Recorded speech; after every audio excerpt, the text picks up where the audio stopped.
Time ago began Niamu. Kweku Anansi lived among the people of Kwejokrom. There was a chief in that village called Nenemante. Nenemante was a very good king, and he was also very kind. So everybody in the village liked him very much. As you are already aware, Kweku Anansi is a famous person, isn't he? Asked Niamu. Yes, he is, Grandpa, Simpi said with a nod. Good, but that is not all, said Niamu. Anansi is very intelligent and also very smart. As a result of this, he was made the chief's messenger.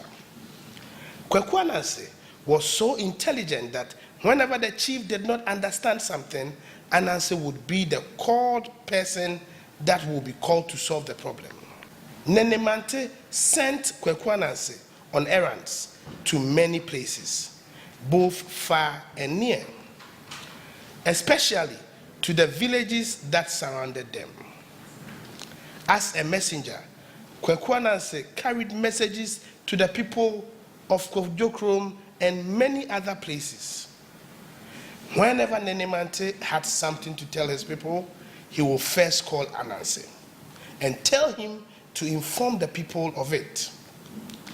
Kweku Anansi will beat the talking drum, inviting everybody to meet at the chief's palace. And you know how they beat the talking drum. Go gong gong go gong, go gong gong go gong, gong gong gong go gong gong gong gong go gong, and the people will gather. What is a talking drum? Asked Kwesi. Simpi was listening to the story with great interest. The talking drum is a drum which is beaten to send messages to people, Niamu replied. Does the talking drum have a head and a mouth? Simpi asked. No, said Niamu, who was very much amused. He went to his room and brought out his small drum and showed it to Simpi. A talking drum has no head nor mouth. It looks like a drum, but bigger than it. The top is made of leather, the skin of an animal. The lower part is made of hollow wood. The drummer beats the leather and a beautiful sound is produced.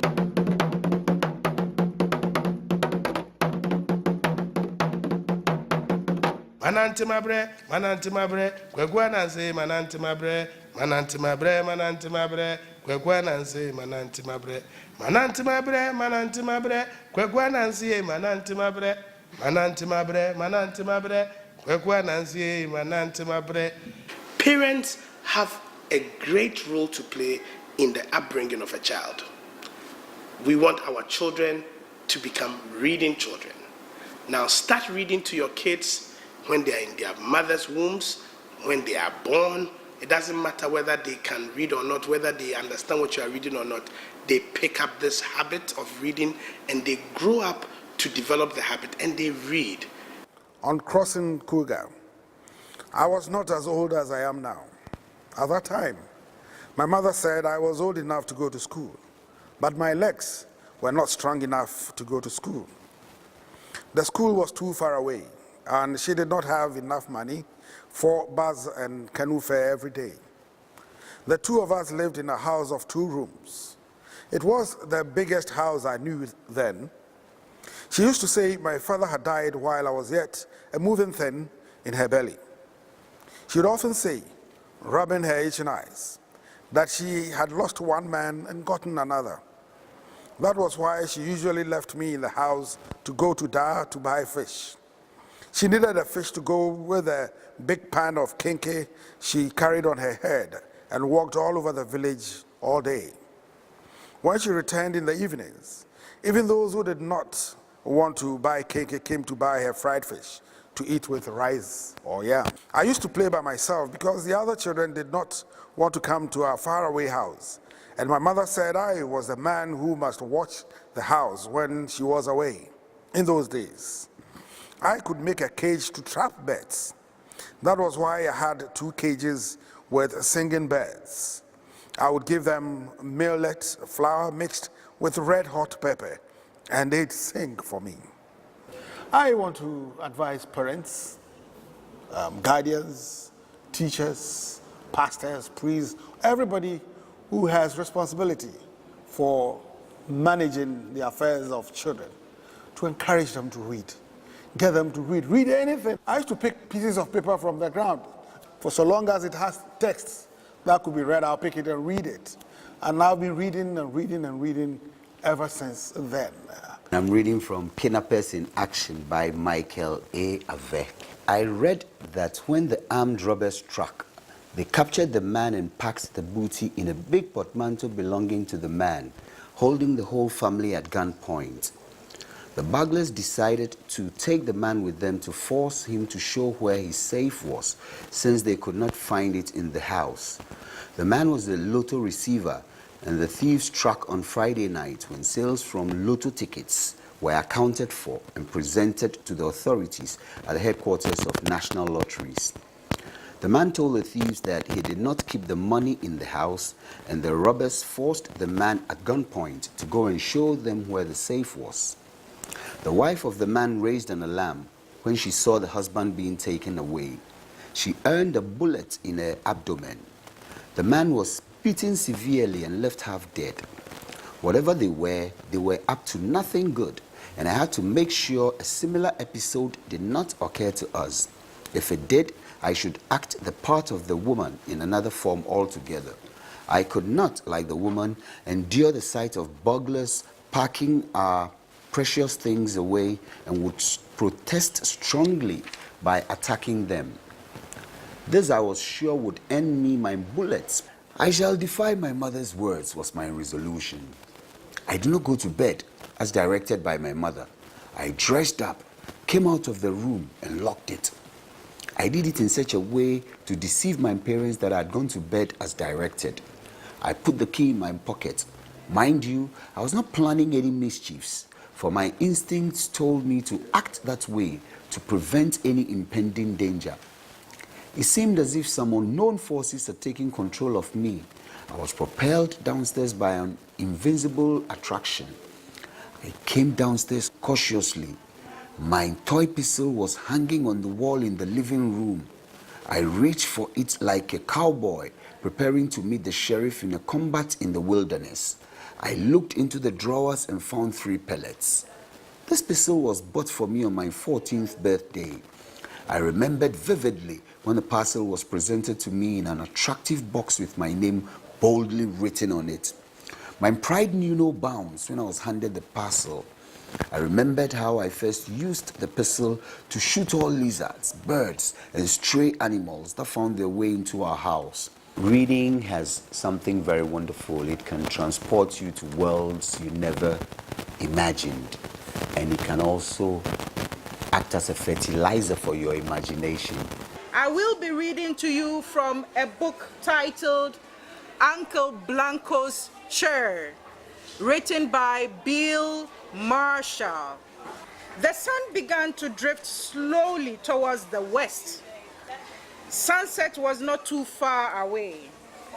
The picnic was almost over, and some of the merrymakers began to make their way home.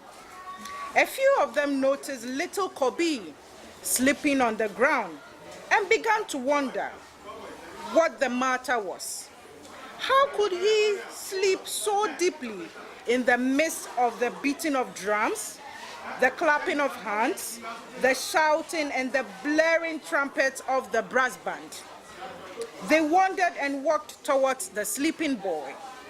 Suddenly, Kobe woke up with a start. Apparently, he had been having a bad dream, for he was panting heavily and sweating profusely. When he saw the people standing over him and staring down at him, he screamed with fright. But they calmed him down and told him not to worry, for he must have had a bad dream. He wiped his face, rubbed his eyes, Then he looked for the chair. The chair was not there. He screamed wildly with a shock. He started stamping his feet and crying loud, saying, "The chair! Uncle Blanco's chair! Uncle Blanco's chair! It is gone!" Kobe's hysterical crying attracted more attention, and those who rushed to him included the pastor.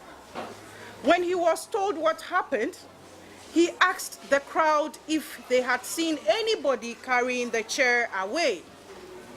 A woman said that she saw a man carrying it and going towards the woods.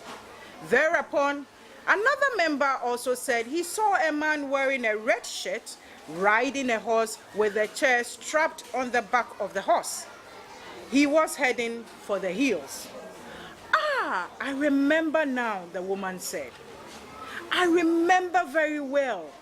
The man was actually wearing a red shirt. He was also wearing a hat which was almost covering his face," she added.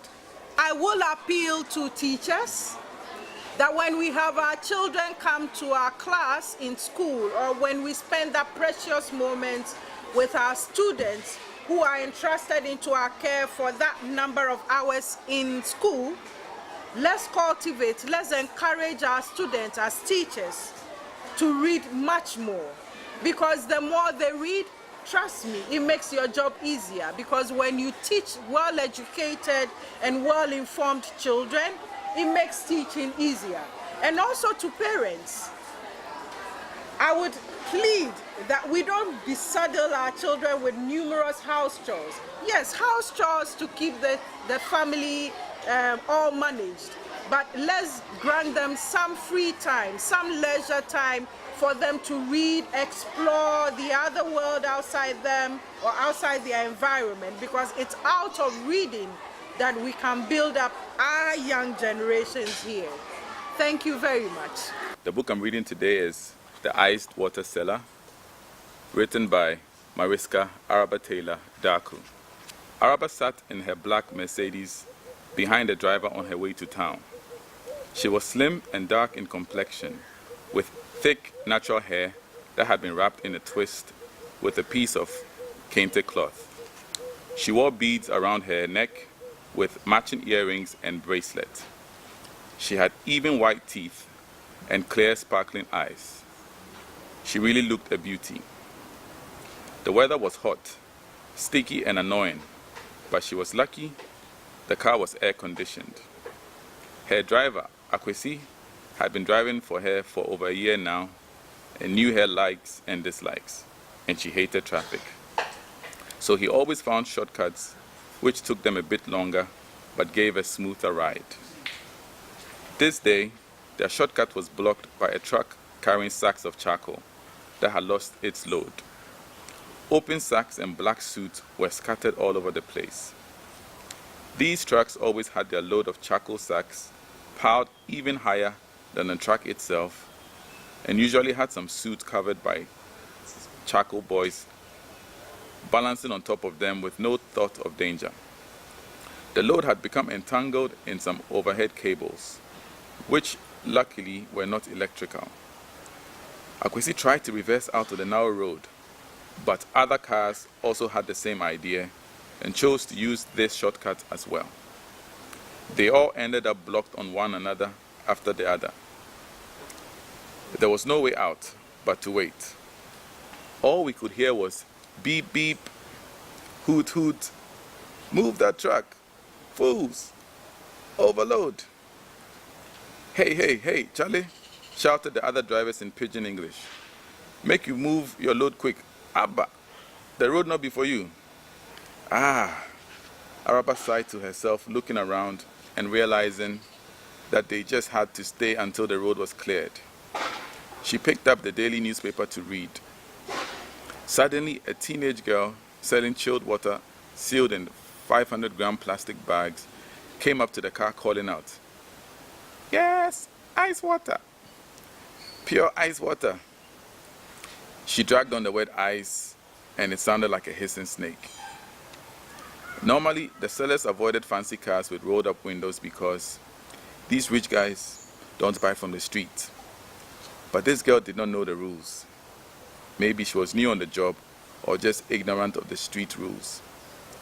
Akwesi got irritated by the girl and glanced in his rearview mirror to see what Madame Arabe's reaction was. But she was only concentrating on her reading. Akwesi said, "Excuse me, madam, I'm going to check what they happened." Araba nodded and said jokingly, "Sometimes shortcuts become long cuts." Akwesi got out, smoothed his trousers and shirt, and looked towards the ice water seller. "Hey you, ice water girl, move from the car, Abba," he shouted across to the girl. She stood there, looking at the car and admiring the woman inside, so did not hear Akwesi properly. "I say, hey, you girl, move." Araba raised her head just in time to see Akwesi push the girl away from the car. Unfortunately, an ice cream seller was cycling by, ringing his bell. "Poppy, poppy, tingaling, poppy, poppy." And the girl tripped against his bicycle and fell into the gutter behind her. "Ow, ow, my leg, oh, my leg, my ice water, oh. All my water is spoiled," she wailed. People started gathering around shouting, and someone helped the girl up. "Foolish man, Kwasia," they shouted. "Shame on you." Araba got out of the car and there was silence, while the bystanders waited to see what she would say or do. "Akwesi," she said, "help the girl up." There was no need to push her. She went towards the girl. "What is your name?" "My name is Sisia," she said, sobbing. "My auntie will kill me now that all my water is spoiled. Oh, I am dead." Araba asked, "What about your leg? Isn't it more important than the water?" "Oh, my leg will be okay," she said, "but my water, oh, my water," she wailed. "Come, we will take you to the clinic and I'll pay for your water." Dear parents and teachers, this is a message to tell you to encourage your children and your students to read. Because knowledge is power, and we acquire knowledge by reading.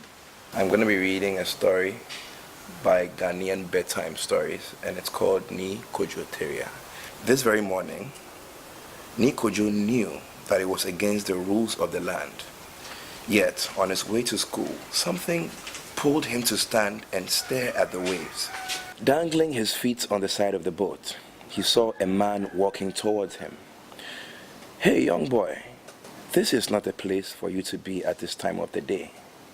"Yes, sir," he said sheepishly. "I was on the way to my school down the road."